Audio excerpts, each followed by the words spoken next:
Olá, turminha linda! Estamos mais uma vez para mais uma videoaula. Hoje a turma de 7º ano vai ter algumas perguntinhas no ar. Já ouviu falar em Hernán Cortés?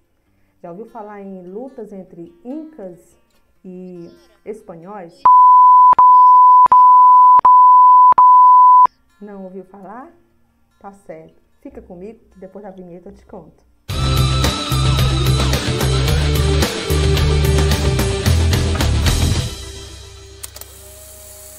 Professora Francilissa com vocês na aula sobre conquista e colonização da América, a nossa América, a América do Sul. Nós vamos estar falando especificamente da América conquistada pelos espanhóis. Indígenas e espanhóis mantiveram laços, mas também mantiveram alianças e guerras. E essa guerra dizimou a maioria dessa população. Não só espanhóis, mas nós vamos hoje ver só até os espanhóis. Mas tem outro povo que também ajudou a dizimar essa população, que foram os ingleses, os franceses e os holandeses. Mas adiante nós veremos nas próximas aulas. A princípio vamos de conquista espanhola. O que eles procuravam, gente? Ouro. O ouro é maravilhoso. Olha o que Cristóvão Colombo falou. Quem o possui tem tudo o que deseja. Com o ouro, até as almas podem ganhar o paraíso. É uma frase católica da época, onde a maioria usava essa justificativa para ir com os indígenas e catequizá-los, domesticá-los. Mas, na verdade, todos eles estavam em busca dessa nova fonte de riqueza, o ouro. A expansão marítima comercial era motivada por uma palavrinha-chave que significa metalismo. Essa palavra vem de metal, acumular metal. A nação que mais acumulasse metal, com certeza era a mais rica e a que dominaria mais e a que teria mais colônias, certo? É a principal característica dessa conquista espanhola. Nessa América espanhola, ao contrário da América portuguesa, que nós brasileiros fomos conquistados, fomos colonizados pelos portugueses, na América espanhola os conquistadores encontraram ouro e prata desde o começo. A principal fonte onde eles encontraram foi lá no atual Bolívia, em Potosí. Nós vamos estar vendo algumas imagens depois. Foram descobertos em 1545, já de início, 45 anos depois que nós fomos colonizados, né, 1500. E aqui os portugueses acharam foi o pau-brasil. Mas vamos voltar para a Espanha, né? As maiores minas de prata conhecidas no mundo foi localizada nesse local de Potosí. E aí nós estamos vendo uma cena, representando a chegada de Cristóvão Colombo, mostrando que ele veio trazer uma missão de cristianização. Trazer Cristo para as pessoas, catequizar essas pessoas. Esse era o discurso para que os indígenas pudessem recebê-los bem.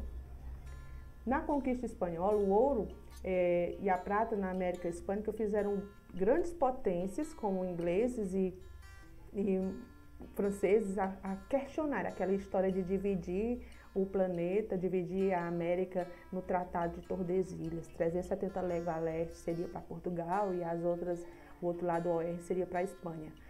Franceses e ingleses disseram, como assim? Não pode. Eu também quero um pedaço dessa fatia, porque eles também já tinham ouvido falar que aqui tinha encontrado ouro. Não eram bobo nem nada. Foram diversas tentativas de invasão, eles começaram como corsários e como piratas, né? Começaram a fazer isso para tirar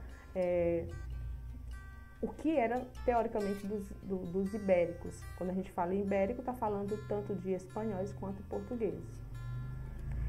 Espanha e Portugal, desse jeito, foram obrigados a organizar um processo. Mas aí como? Como é que eu vou colonizar um lugar tão grande? Gente, eles não tinham modelo, não tinham uma receita pronta para como é que eu vou colonizar. Só havia muita mata, muita gente, tinha muita riqueza, né? Eles chegaram aqui e viram um império. Mas eles nunca disseram que aquele império era maior do que eles. Eles sempre disseram que eles traziam o melhor, que era a cristianização. Porque aqui tinha um grande império, que eram os astecas, né? E os incas, sem falar nos maias. Então, eles colocaram como modelo de exploração, como principal forma de colonizar. Primeiro foi estabelecer colônias de subsistência. O que é isso? fazer com que os indígenas trabalhassem só para seu próprio sustento. É a colonização, é a agricultura de subsistência, certo? Nessa conquista espanhola, as principais dificuldades para essa colonização foram algumas. Vamos estar vendo aqui. Problemas de mão de obra. E sabe como é que eles vão resolver? Adivinha como?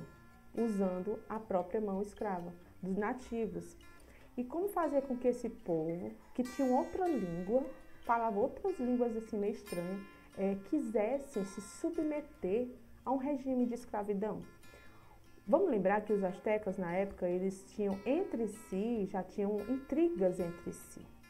Quando Hernán Cortés chegou, nós vamos estar vendo isso depois, ele vai fazer algumas amizades. E a religião dos astecas dizia que, na época, estava próximo do fim do mundo e que os deuses estavam vindo. E os astecas, quando viram aquele povo, com aqueles navios, aquelas roupas muito diferentes, achavam que eles eram esses deuses que a mitologia deles acreditava que eram. Isso vai ser um fio na meada. Eles vão dizer, opa, já sei o que eu vou fazer, vou usar a própria religião deles a meu favor. Vou fazer com que eles acreditem que realmente eu sou Deus e que eu quero conquistar. Mais adiante nós vamos ver isso. Vamos explorar. E a estrutura política, primeiro, para organizar um lugar tão grande, eles vão chamar algumas pessoas ricaças lá da Espanha para que eles pudessem vir para a América, investir, se tirasse dinheiro do bolso e pudessem estar do seu próprio bolso fazendo gerar riquezas, colonizar. Isso significa colonização, você entrar no território, fazer com que aquele território produza e dê lucro para a grande metrópole, que no caso era a Espanha. Então ele se organizou em colônia dessa forma. Visto que na época o transporte era muito longo para ir para um lugar para o outro, não tinha como ficar viajando. Espanha, vou para a América. Da América, vou para a Espanha. Espanha, vou para a América. Não tinha como fazer isso. Eles, então, chamaram algumas pessoas para fazer esse trabalho. Nós vamos ver já o nome delas, certo? A princípio, a ideia era, primeiro, juntar quem dava certo. Houve um verdadeiro genocídio, a palavra-chave é aí, ó, genocídio. O extermínio de uma geração, o extermínio de um povo. E houve luta? Houve resistência? Houve, mas a grande maioria vai ser dizimada, que significa que vai ser morta, exterminada. Nós vamos ver algumas características desse fato. Essa forma de trabalho era chamada de capturar o ouro por método de aluvião. E tinha uns capatazes vigiando, vocês estão vendo aí? Eles espécie de bateia, é uma espécie de peneira afunilada, onde eles iam catando e onde tinham as pepitas de ouro, eles iam guardando, para que os negros não engolissem as pepitas de ouro e guardassem esse ouro para si. Tinham os capatazes ali vigiando para que eles não engolissem essas pedras preciosas encontradas. A chegada da expedição espanhola iniciou, primeiro foi com Colombo, em 1492. Isso oficialmente foi o que marcou o início da chegada dos europeus, mas não foi só ele. Depois dele, veio outros, né? O controle espanhol ficou concentrado primeiro lá numa ilha chamada de São Domingos, Ilha de São Domingos. Depois que os espanhóis tomaram esse lugar, na Ilha de São Domingos, mais pertinho ali de Cuba, você tem um mapa geográfico aí na sua mente, você vai ver que vai chegar os franceses. Eles vão dividir, metade vai ficar para os franceses, a outra metade dessa ilha vai ficar com os espanhóis. Vai gerar uma briga daqui a alguns anos, que depois vocês vão ver quando vocês estiverem no 8º ano, uma coisa que vai acontecer depois. E aí, o que os grandes imperadores vão designar?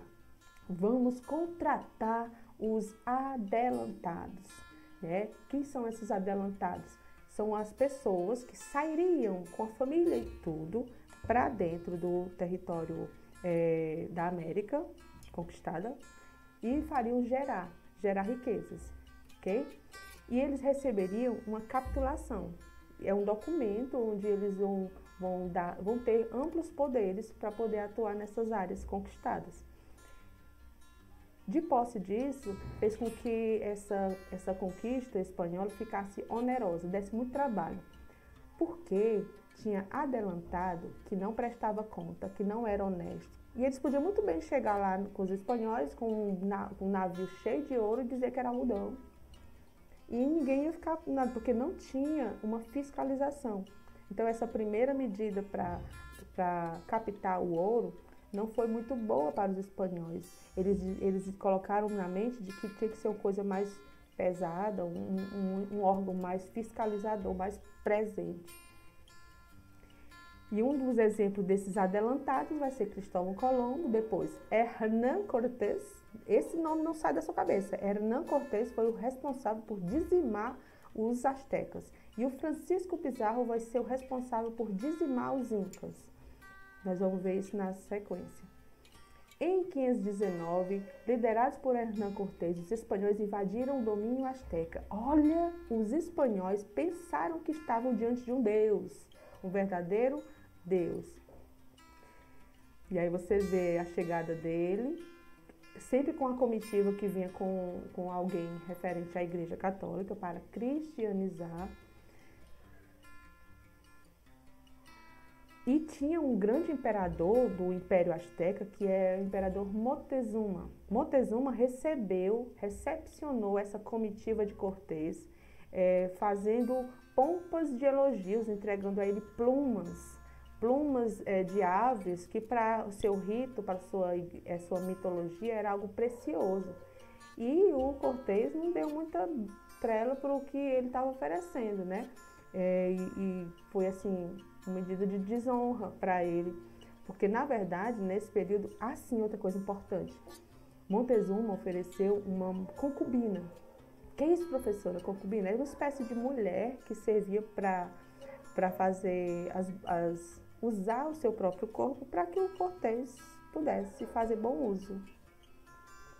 Se é que você me entende. Era uma escrava sexual de Cortés. Só que esta mulher, ela vai também ser a responsável por mostrar para Cortés como funcionava aquela região, como é que era o trabalho, quem é que estava do lado de Montezuma, quem é que estava contra. E isso vai ajudar. Com o tempo, ela já era uma cativa, já era uma escravizada, estava sendo colocada como escrava sexual também de Cortés. Então, ela se aliou ao espanhol, vendo a possibilidade de melhores condições de vida. Há quem diga que ela foi uma vilã, né? Mas será se outro faria diferente? Que se ela já era tida como escrava, está tendo uma oportunidade de estar com um homem considerado como Deus, ela vai dizer para eles como é que funciona lá o reinado de Montezuma. Quem eram os que estavam contra ele. Apesar do menor contingente, o que significa isso? Apesar de poucas quantidades de pessoas que o Cortés levou, eles estavam muito melhor armados. E aí, um dos fatores que ajudou a conquistar foi o armamento. Por mais que sejam milhões de astecas que vão estar lá, índios que só tenham aqueles principais flechas, né, mas vai ser em grande número, contra um homem que chegava com uma espingarda, com uma roupa diferente, e que matava alguém. Realmente a maioria acreditou que Cortés era um deus.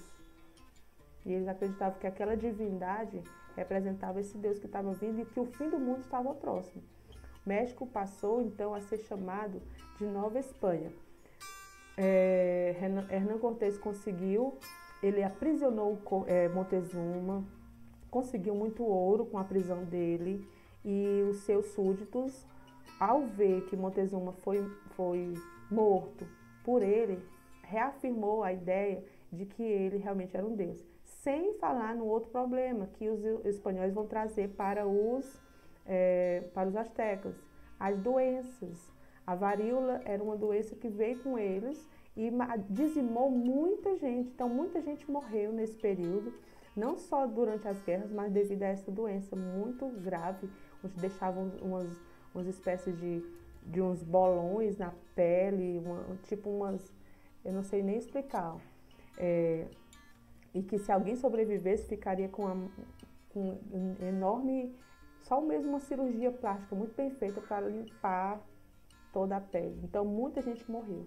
Isso reafirmou para os astecas de que realmente ali só poderia ser coisa de um deus.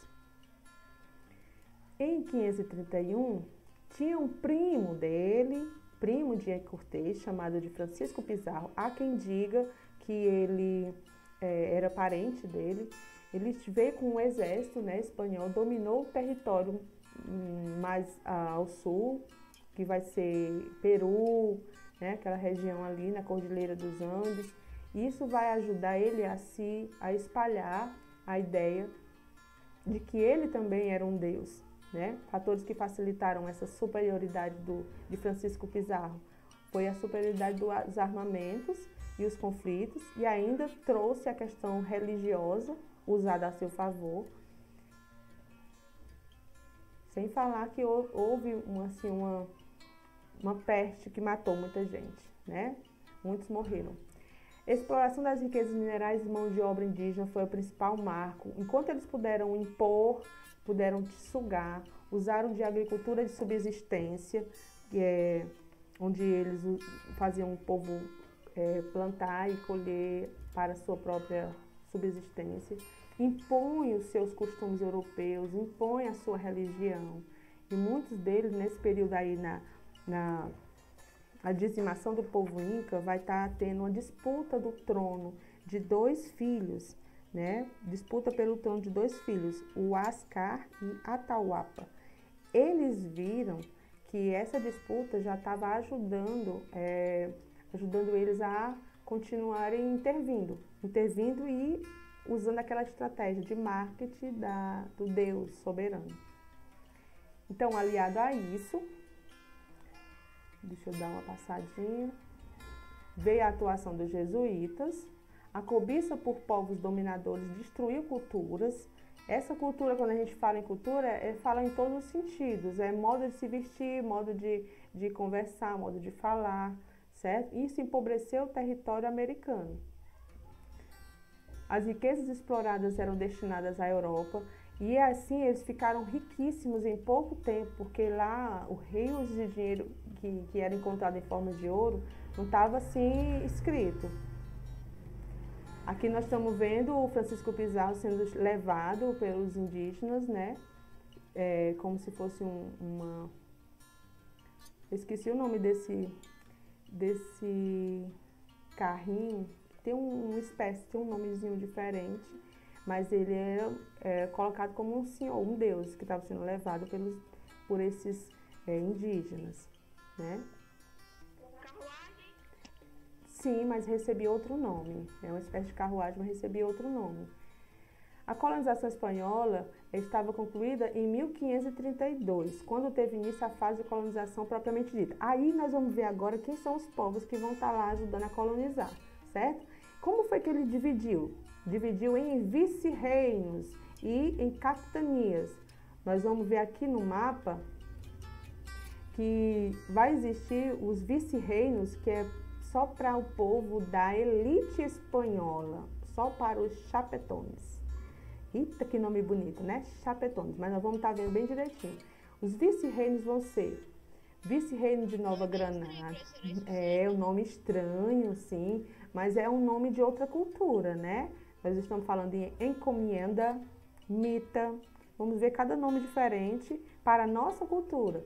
Porém, a cultura espanhola, a cultura dos incas era algo normal, né? Então, vice-reinos. Aqui, enquanto o Brasil foi colocado, dividido a terra para a colonização em capitanias hereditárias, aqui foi dividido em vice-reinos, por características próprias, porque eles tinham aqui montanhas, ou uma área que podia ter vales, eles botaram um mais próximo do outro. Vice-reino vai ter o do Nova Granada, Nova Espanha, Peru e Rio da Prata. E as capitanias gerais, não era para qualquer um governar, eram Cuba, Guatemala, Venezuela e Chile. São as principais formas de organização de território para colonizar, certo? para melhor dividir. Então, cada um desses vice-reinos tinha um adelantado, que é um homem que vai ter que fazer geral a sua riqueza. Organização política, agora sim nós vamos ver os nomes, certo? Vice-reinos e capitanias, os capitães gerais eram escolhidos pelo Conselho Real. O Conselho Real, o Supremo das Índias, era colocado para a coroa espanhola, povo da elite que podia participar e governar para poder retirar as riquezas, algo muito bem controlado, certo? Existia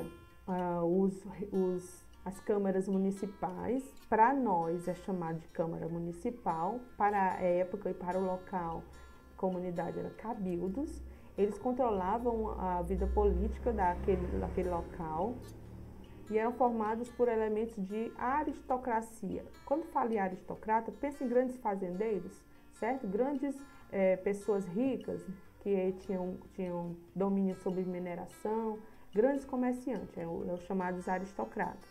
Cada região tinha esses cabildos. E eles não foram sujeitos ao controle direto da coroa espanhola. Ou seja, a maioria da coroa espanhola, ela não era submissa a ela. Significa que ela precisava ser e não era. E aí houve um desencontro da missão deles. Porque eles viram que eles não faziam tudo que eles estavam mandando, o rei espanhol. Na organização social, o povo rico da elite, que tinha poder de decisão, de participação política, eram os chapetones. Exerciam função pública, representavam burocracia metropolitana. Chapetones, criollos ou crioulos, não tem a ver com ser negro. Os crioulos eram os descendentes de espanhóis. Como eles vinham morar aqui no Brasil, ou melhor, na América, Brasil vai ser Portugal, como eles vieram aqui para a América, eles vão casar-se e os filhos deles, descendentes, vão ser chamados de crioulos.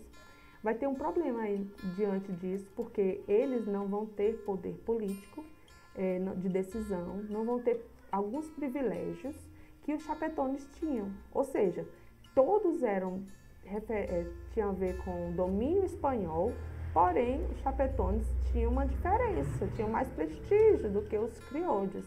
Isso vai gerar no futuro uma briga, certo? A elite crioula dominava os cabildos, pois somente a ela era dado o direito de votar e ser votada. Votar, ela votava, mas não podia decidir muita coisa. Universidade do México e Lima, imprensa e publicação de livro, foi a critério dos crioulos também, que trouxeram e fizeram as primeiras universidades. E essa elite foi responsável pelo processo de independência. Ah, professora, esse povo aí vai se revoltar, é verdade. Eles vão querer ser independentes, mas isso são cenas para os próximos capítulos, que vocês vão entender mais tarde. A outra, você está vendo aí, chapetones, uma elite que da linhagem real, do povo lá da Espanha, esse tinha poder político.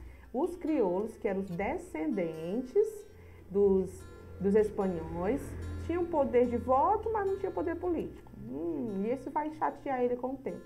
E a grande maioria, pensa numa pirâmide, a grande base da pirâmide vai ser índios, afrodescendentes e mestiços. Essa classe é que gerava e que fazia gerar toda a riqueza, que era desviada, toda essa riqueza para a metrópole, lá na Espanha. O que eles faziam? Faziam um pacto. Esse acordo era chamado de pacto colonial. A principal característica do pacto colonial era o exclusivo comercial. A Espanha e tudo que era produzido nos vice-reinos só podia ser vendido para a Espanha. Isso é exclusividade, isso é monopólio, isso é exploração, certo? E os cabildos que iam gerando não podiam ter liberdade para escolher vender para quem quisesse, não. Tinha que dar satisfação para os chapetones. Isso com o tempo, gente, vai se desgastar. Imagina você aí com sua família, indo morar num lugar e fazer gerar riqueza naquele lugar e ter que vender por preço que o rei quer, o presidente queira. Você não ia querer, você quer liberdade. Você tem aí o exemplo de uma aluna que tem uma família que é empreendedora, que vende, comercializa aí suas roupas, aí você dá o preço que quer, vende para onde quiser, vai para vender lá em Ubajara, vai vender em algum lugar, você tem essa liberdade. E aqui não, aqui é comparando, né, claro, aqui tinha que vender só para a Espanha. As relações comerciais com a metrópole e a burguesia comercial tinham que ser exclusivo, proibição de fabricar produtos importados. Os produtos não eram importados da Espanha, porque eles eram proibidos de fabricar os produtos que já eram importados da Espanha. E o sistema que eles fizeram foi chamado de Porto Único. Apenas o Porto de Cardiz, aí tem os principais portos que eles tinham que atracar o seu navio. Porto de Cardiz e Sevilha, Porto Belo no Panamá, Vera Cruz no México, de Cartagena, na Colômbia, e só eles poderiam embarcar e desembarcar a mercadoria. E quem fosse para outro lugar, com certeza tinha duras penas. O sistema de frotas anuais, para evitar os saques de contrabando, o trânsito de mercadoria entre as colônias e metrópole ocorria 2 vezes ao ano. Mas mesmo assim o contrabando e a pirataria continuaram sendo frequentes. Aí nós temos nas grandes fazendas, chamadas de latifúndios, a produção voltada para a produção de açúcar, para a produção de tabaco, couro, cacau, além de usufruir com produção de busca pelas minas, né? Continuar a busca pelo ouro. A produção agrícola atendia à necessidade do mercado interno, especialmente das regiões mineradoras. Quando falo em mercado interno, é para eles mesmos produzirem. A mineração continuava sendo a principal atividade econômica da América colonial espanhola. Os metais preciosos, eles eram, como o nome está dizendo, muito valiosos para as pessoas e especialmente para a coroa espanhola. Toda vez que eu falar em coroa espanhola, estou me referindo ao rei, que estava governando de longe, mas queria todo aquele investimento voltado para ele. Grandes formações urbanas foram acontecendo, acelerado crescimento populacional, exorbitante o crescimento que eles tiveram. A principal vai ser lá em Potosí, na Bolívia. O luxo eles ostentavam de grande quantidade, porque afinal de contas eram os chapetones, né? Eles tinham que enriquecer também, mostrar por que estavam colonizando. Eles estavam trazendo a catequização para o povo e estavam recebendo em troca a riqueza. E essa imagem representa Potosí como um vale onde eles mais buscavam e tiravam a mineração, faziam a mineração. Tem muitas imagens semelhantes, mas essa é uma das mais características. E essa também aqui, eles trabalhando todo dia, sem... Ai, gente, aí não tem horário para trabalhar, é qualquer horário, é toda hora, sem alimentação, sem investimento adequado, morriam sufocados, muitos soterrados dentro das minas. Era uma vida de escravidão, né? As formas de trabalho que eles usavam. E isso ficou praticamente restrito às regiões de produção agrícola. A exploração da cana-de-açúcar e a Ilha do Caribe foi uma das que mais foi produzida nessa época, a produção de cana-de-açúcar, até competir com o açúcar do Brasil, né, nesse mesmo período. Quando eles não usavam a escravização africana, usavam a escravização ou escravidão indígena. Na maior parte da América Espanhola predominou o trabalho indígena, principal razão do extermínio desses nativos. E as principais formas de exploração foram por duas, a encomienda e a mita. Bora lá. Encomienda, exploração de um grande grupo de indígenas por um colono. Esse colono espanhol, ele tinha o dever, como se fosse encomendado, para cristianizar ou catequizar aquele grupo de índios. Então, eles colocavam esses índios em aldeamentos, e esses aldeamentos lá eles sugavam dele, cristianizavam, catequizavam e exploravam. A mita, antes praticada pelos incas, foi também adaptada aos interesses dos colonizadores. Os grupos dominados eram obrigados a colocar anualmente um grupo de homens. Esses homens eram chamados de mitaios para trabalhar de acordo com os interesses deles. E eles tinham que trabalhar com longos horários de trabalho, sem pressa, assim, só visando dar o lucro. E aí, meu povo, Foi assim que aconteceu, a princípio, a colonização da América Espanhola. Houve muito genocídio. As figuras principais vai ser Hernán Cortés e o Francisco Pizarro. E nós vamos ter outras sequências de fatos onde os ingleses, os holandeses, os franceses também vão explorar essa área da América e vão colonizar de uma outra forma. Talvez não por colonização de exploração, como foi o que eles escolheram, colonizar com a exploração, mas com a colonização de povoamento, onde muitos vão morar, vão passar a vir morar, como o caso dos ingleses. Eles fizeram a base do desenvolvimento das 13 colônias no atual Estados Unidos com o desenvolvimento disso, uma colonização por exploração. Fiquem comigo nas próximas aulas e estaremos finalizando essa. Um abraço.